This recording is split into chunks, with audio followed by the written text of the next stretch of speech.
Hey, how's it going, everybody? It's RC Maxfield here with the Back to 12 podcast. And in today's video, we're going to take a look at the way too early Big 12 football predictions for 24/7. They have 14 through 1, where they have every team in the Big 12 finishing next year. I'll give my opinion if I agree or disagree. And hey, you should do the same down in the comments below. And I'll tell you this right now. I think Texas Tech, it might be a little low, but we'll get there in due time. All right, starting off at number 14, they have the Cincinnati Bearcats, and I agree wholeheartedly. You lose Luke Fickell, who went 53-10 the past 5 years up there in Cincinnati. Their offense really wasn't that great to begin with. I think when you look at a guy like Scott Satterfield coming back to his alma mater, it's a good story. I just don't know if this is going to be one of those years that we're talking about Cincinnati in the top half, shoot even top 3/4 of the Big 12. I think this is more of a rebuild year for the Bearcats. So I agree with them being this low, although I don't think they'll finish last. I think this next team will. I think it'll be West Virginia. I think West Virginia lost just too many pieces last year, and not to mention, I just don't think they were that good last year to begin with. Now, that being said, I think Garrett Green at the quarterback position will be an upgrade, but Neil Brown loses a guy on staff in Graham Harrell that is regarded as one of the best offensive coordinators in the country. Graham leaves for Purdue, right? I just don't know what their offense is going to look like, and I don't know where the production comes from. So to me, when I look at West Virginia, I have to put them at last. So I'm okay with them at 13th, but I would have Cincinnati at 13th in my personal opinion. Next is Iowa State and the Fighting Matt Campbells for 24/7.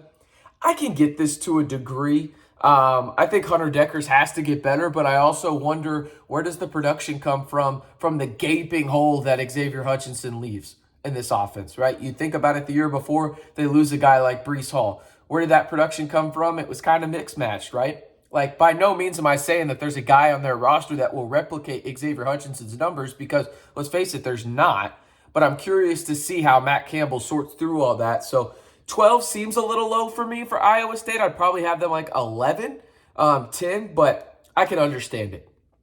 At number 11, this one's going to surprise some people, is Oklahoma State. If the season started today, I think Alan Bowman is the starting quarterback for the Oklahoma State Cowboys.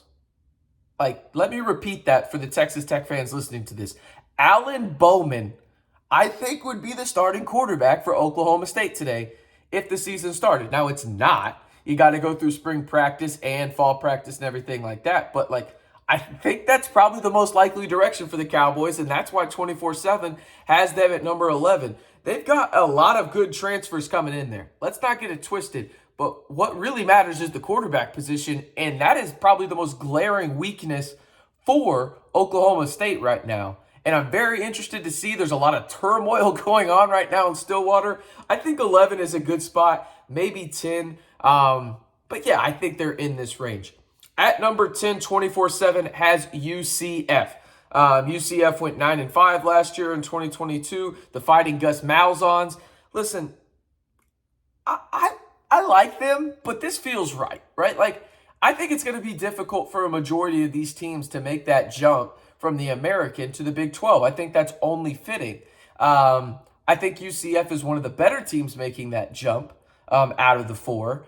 But I also think, hey, they've got a difficult schedule, right? So I think when you look at who they've got coming in, they've got an Alabama transfer and Amari Knight coming in. You've got John Reese Plumlee coming back as well. They've got some good pieces there, and Gus Malzahn is a very good head coach. But I think this is the proper spot. All right, moving on to number 9, you've got Houston. Again, I think these American teams coming into the Big 12 are more likely than not, outside of BYU, who I think is the best of them, are going to be in the lower half of the Big 12. You go get Donovan Smith, who is presumably the starting quarterback for Houston from Texas Tech, and now in-conference opponent. Dana Holgerson's got some guys down there. They're athletic, but I think this is the right spot for Houston.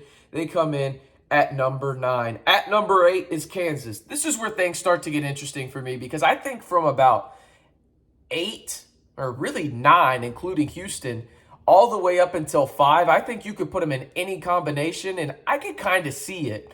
And let me take that back. 9 to 6. I think you could put them in any combination, and I could see it. But I think Kansas right here is probably a little too low. I'd have them ahead of BYU, if you ask me. BYU comes in at number 7. I'd flip Kansas and BYU, but 24/7 has Kansas at 8, BYU at 7. All right, let me know so far. We're 5 minutes into the video, about halfway through the conference. Have they gotten any of these wrong? Are you strongly disagreeing with any of them? I know who y'all are thinking is going to be number 1 on this list. Will you be right? We'll see here in just a second, but let's move on to number 6. This is where they had the Fighting Dave Aranda's, the Baylor Bears, at number 6. And Baylor's an interesting team because I truly think they have the best running back in the conference in Richard Reese. They have an athletic wide receiving core, as 24/7 says. I agree with that. But let's be honest, this all comes down to Blake Shapen, whoever the starting quarterback is for Baylor. Baylor can be leaps and bounds better than they were if the quarterback position is better. It's that simple. So I think it's more than fair to have them at 6. At number 5, the Texas Tech Red Raiders. And they say they don't know who the starting quarterback is going to be between Baron Morton and Tyler Shuck. It's going to be Tyler Shuck, people. Like, let's just get this out of the way. It's going to be Tyler Shuck. And in my opinion, I truly think this is too low for Texas Tech. I think Texas Tech should be 4th right now, and mostly it's because of this. It's not a knock on TCU, who is in 4th right now. So in the 6, 5, 4, we have Texas schools. We have Baylor, Texas Tech, and TCU. I think you should probably put TCU at 5 and Texas Tech at 4 because of all the returnees that Texas Tech has, and mainly at the quarterback position. I think TCU is a very talented team. I think they have a lot of impact transfers coming in. You got JoJo Earl from Alabama, another Alabama offensive lineman as well. You've got talent if you're Sonny there in Fort Worth. But I think Texas Tech has more impactful depth coming back. You think about it, on the defensive side of the football, you're losing guys mainly headlined like Tyree Wilson, who will be a top 10 NFL draft pick, right? But you're bringing a ton of guys back on that defensive line. You've got Tony Bradford. You've got Jalen Hutchins. You've got some impact transfers coming in. Josiah Pierre's returning as well. You've got basically your whole secondary coming back outside of Muddy Waters. And then you go get a guy in C.J. Baskerville from San Diego State who will plug in right there for that position. You've got a lot of guys coming back. I think your offense will be better as well. So if you ask me, Texas Tech at 5 is just a bit too low. I'd flip them in TCU at 4, 5, and then you move into 3, 2, and 1. And at number 3, you've got the Oklahoma Sooners. Yeah, man. I mean, I think we know at this point, the preseason hype, you're going to put those big names, Texas and Oklahoma, high on this list. And if we're being honest about it from a talent perspective, like, you would think, at least on paper, these teams would be the most talented. Now, we've known for years now that that's not the case, specifically on UT's side. At least Oklahoma has produced something. But yeah, Oklahoma's there. Dylan Gabriel's coming back. They hit the portal heavy. Their defense can't be as bad as it was last year with Brett Venables, right? Like, it can't. Like, I just don't think it can. So 3 feels right to me. At number 2, Kansas State. They're no longer a secret. Will Howard is the absolute truth at the quarterback position. He will be the full-time starter. You lose Deuce Vaughn. But listen, I think you've got guys there just climbing. Like, this is a powerhouse team in the Big 12. Like, I think people are wondering who's going to be one of those teams that takes over for Texas and Oklahoma when they leave for the SEC after this season. Specifically in football, and shoot, even in basketball as well, it might be Kansas State. Like, Kansas State is that good. They have an elite athletic program right now at the higher level when you're talking about football and men's basketball. They have been outstanding. They lose really 2 key guys on both sides of the football, and Deuce Vaughn, and then obviously FAU on the defensive line, who was the Big 12 Defensive Player of the Year. Probably should have been Tyree Wilson, but Tyree missed games. It is what it is. But yeah, I think this is a perfect spot for Kansas State. And at number 1, you guessed it, it happens every year. There's always a fooled you type moment. Is this the year they're back? They have the Texas Longhorns at number 1. Does Quentin Ewers take that jump? Does Steve Sarkisian actually get the most out of this roster?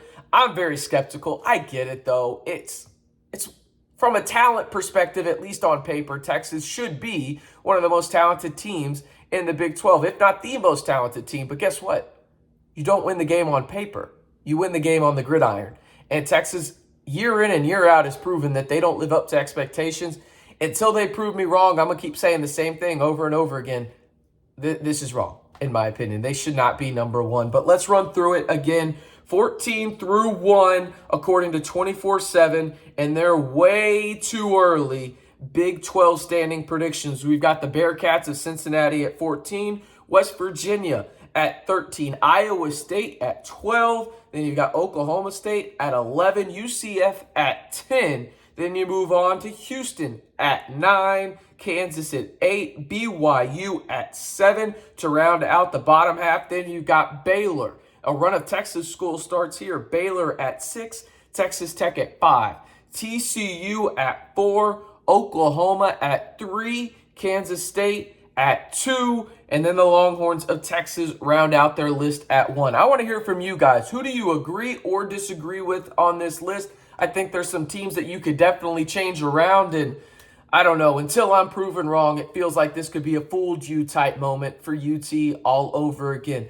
I'm RC Maxfield reminding you, if you want to be a part of the fastest growing Texas Tech YouTube community, you know what to do. Hit that subscribe button to stay in the know on Texas Tech athletics all year long right here on the Back to 12 podcast channel.